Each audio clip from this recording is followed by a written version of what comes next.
Well, you know, he was at WrestleReunion in Tampa a couple of months ago. And it was a tremendous affair. There was magic in the air. I seen guys I haven't seen for 20 years. It was, you know, fun for me, and it was fun for all the other legends that showed up that night. And I saw guys like Harley Race, talking to Dusty Rhodes, and Jack Briscoe was talking to Harley Race. I haven't seen Jack Briscoe in over 25 years. And I got kind of a nostalgic feeling myself about it. You know, Bruno was in the same room on the other side.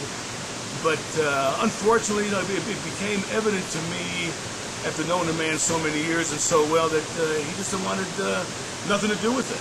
You know, I didn't even want to go near him in public, as I could sense some tension. I could notice that he deliberately kept his head the other way and wouldn't even get caught glancing over. And you know, that's just the way he is. You know, kind of brought back some feelings of, wow, over 25 years almost of what happened between us and why I cranked him in the head with the chair. But unfortunately, Bruno's just the kind of guy that holds a grudge. You know, when he makes his mind up to something, there's not a force on God's green earth that's going to change his mind, and that's too bad. And the other thing that's too bad is that you know, I've been living in this shadow, and I'm still synonymous with Bruno's glory after 25 glorious years of being known to this generation as wrestling's living legend. The only living legend, if I may say so myself. In fact, I understand we've got a very big wrestle reunion coming to Valley Forge, Pennsylvania, to honor the career of Bruno. So we're going to make sure that Larry Zbyszko is well thought of, and maybe settle some things that should have been settled a long time ago. See you in Valley Forge, Bruno. You know, I've been giving this a lot of serious thought, and I think I found a way to maybe settle the score, to maybe right the wrongs, to put the words of history in the right order, to let the world know that there was a living legend of the past and all the glory that the man's due, but there's also the living legend of wrestling present. Bruno, against my better judgment, but with all my heart, let me do it one more time. Why don't you and me get in the ring at Valley Forge? Sounds like a historical place to go, and settle it once and for all. Now, maybe if you got a real good spanking in front of the public eye, you wouldn't be so doggone bitter anymore about all the business that's going on. Think about it. Well, you know, I hate to burst anybody's bubble, but it's no surprise to me that there's no way Bruno would accept the challenge. You know, and you shouldn't feel real bad, Bruno, because Flair and Hogan never had the guts to accept it either. You're not the only one. And we both know that you know, and now the wrestling world knows, that you're smart enough to realize that you can't get in the ring with me. I'm one of the best wrestlers that ever lived. But we do have a little problem in the eyes of the fans with Diamond Dallas Page, a man that for some reason insists on sticking his nose in my business. And now I'm getting some calls and emails on my website where people are saying, "Are you afraid of Diamond Dallas Page?" You know, it's really ticking me off that would even enter the mind of some internet moron that Diamond Dallas Page is some kind of a threat. Bruno won't accept the challenge. Now I'm sitting here holding the bag, sounding like some kind of idiot shooting my mouth off. I'm playing professional golf now. I've got important things to do. So here's the deal, Diamond Dallas Page.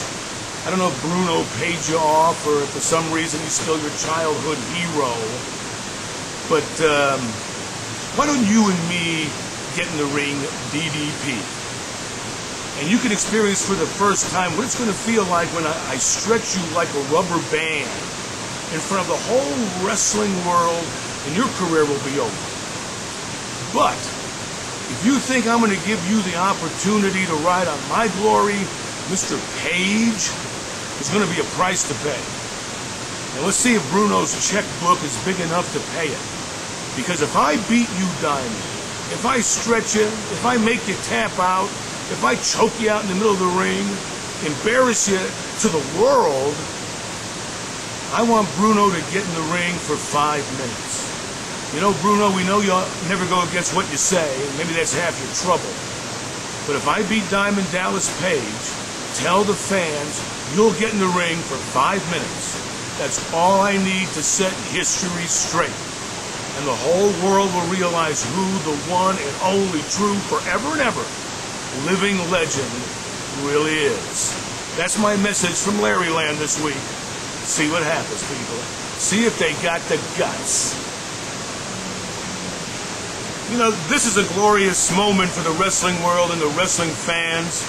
A glorious opportunity for this Wrestle Reunion to be the biggest ever. Match is signed between me and Diamond Dallas Page. Frankly, people, I don't want to let you down, but don't worry about the match with Diamond Dallas Page. It won't be much, and it won't take me long. We got Bruno that's agreed to 5 minutes. 5 minutes of fame after I beat Diamond Dallas. Which means that Diamond Dallas is going to be in the ring and Bruno being right there. And seeing this is such a special occasion, I've decided to invite an associate of mine, for over the last 30 glorious years, to be at Wrestle Reunion also. A man who Bruno knows very well. A man to stand behind me just in case Bruno thinks in desperation he's going to do something shady.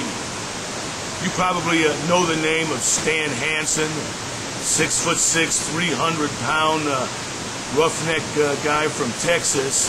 In fact, he's the man who broke Bruno's neck. I'm sure Bruno will never forget Stan Hansen. Well, I invited Stan to watch my back during this match. And what a match it's going to be.